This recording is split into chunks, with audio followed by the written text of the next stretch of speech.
Muy buenos días, estamos ahora en la sesión número 7 sobre gestación y parto. El logro es monitorear la gestación y parto de las cerdas de acuerdo con los protocolos de buenas prácticas de producción establecidos. En una granja porcina, cuando estamos inseminando semanalmente, vamos a tener esta distribución, ¿no? Por lotes, ¿no? Vamos a tener 16 lotes de gestación, el lote 17 son las cerdas que están ya pasadas a maternidad y las 3 semanas que dura la gestación. En los reemplazos debemos tener en cuenta que el objetivo de la tasa de partos es mayor a 94% porque son cerdas vírgenes, y también tenemos la tasa de retención al tercer parto que debe ser superior al 75% de las hembras que iniciaron su etapa reproductiva. En el tamaño de camada ya hay diferentes investigaciones que han llegado a la misma conclusión. Cuando tenemos una cerda que en el primer parto produjo un tamaño de camada inferior al promedio de la línea genética, su curva de producción de lechones siempre va a estar por debajo de ese promedio. En cambio, la cerda que produjo mayor tamaño de camada superior al promedio de la línea genética, siempre va a estar por encima de ese promedio de la línea genética en la cual estamos trabajando.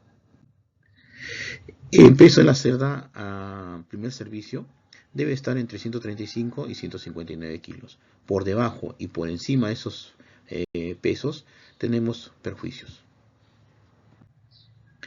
En cuanto a los servicios, tienen que ser programados, tienen que ser una buena detección de celo, el proceso de inseminación de acuerdo a los protocolos establecidos y la detección de celo utilizando varios machos.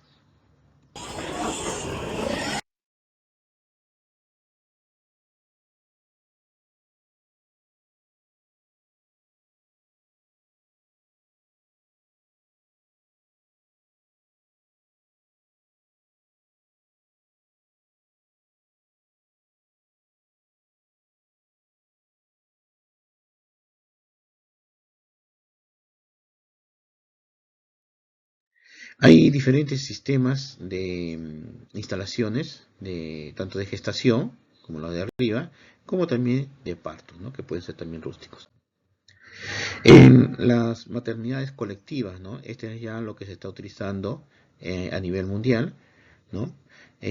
Hoy en día todavía seguimos con este sistema donde la cerda está con sus crías, pero también las maternidades colectivas ya es una tendencia.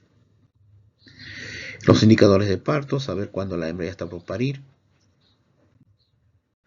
También los indicadores de los días no productivos, tenemos que tener claro cuáles son las consecuencias.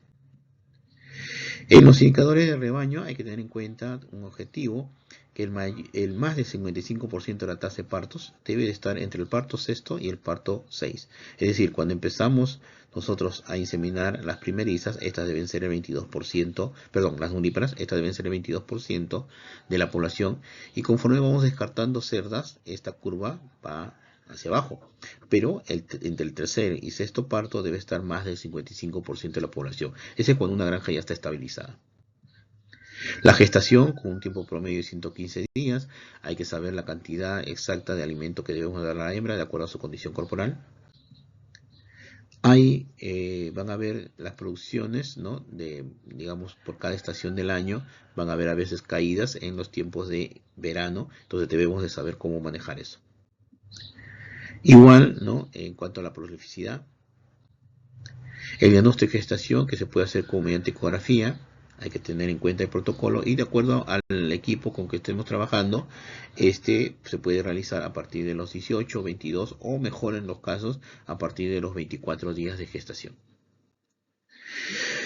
Como les dije anteriormente, la condición corporal tiene que ser medida mediante un medidor de grasa dorsal, visualmente, ¿no? Mediante un puntaje de 1 a 5, con el caliper que hoy en día ya se está utilizando, va a depender la línea genética en lo que estamos trabajando, o también mediante el método de los nudillos.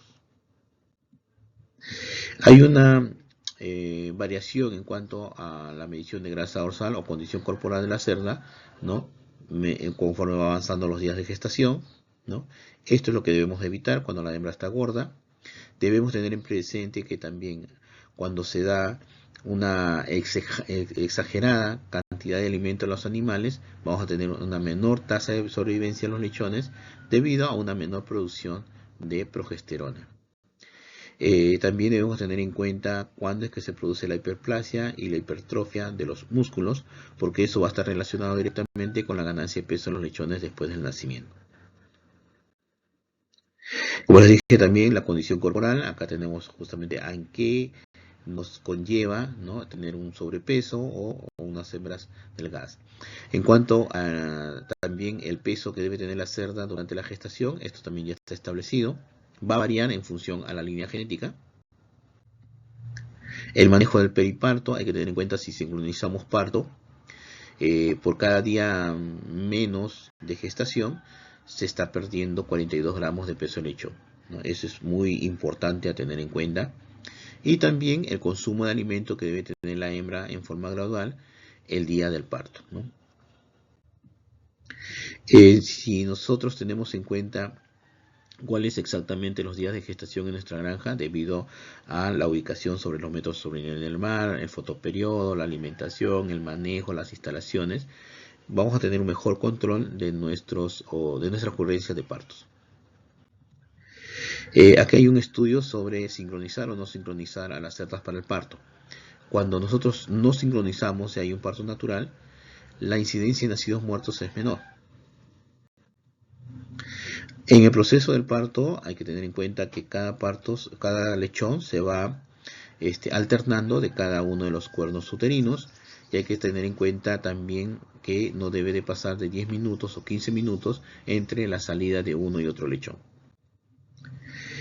También tenemos ya en cuenta en diversos estudios que cuando se eleva el tamaño de camada, se eleva también la incidencia de lechones de bajo peso, los conocidos como vallicos. La asfixia, que se genera justamente con partos distóxicos o con partos muy prolongados o con tamaños de camada muy elevados, la incidencia de lechones de bajo peso y con asfixia también es mayor. Para ello también ya se está utilizando lo que se conoce como la oxigenoterapia.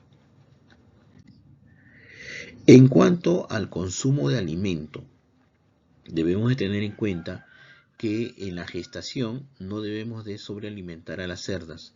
Acá tenemos 3 tipos de alimentos en una investigación: 2.72, 2.27 y 1.81 kilos de alimento que fue proporcionado durante la gestación.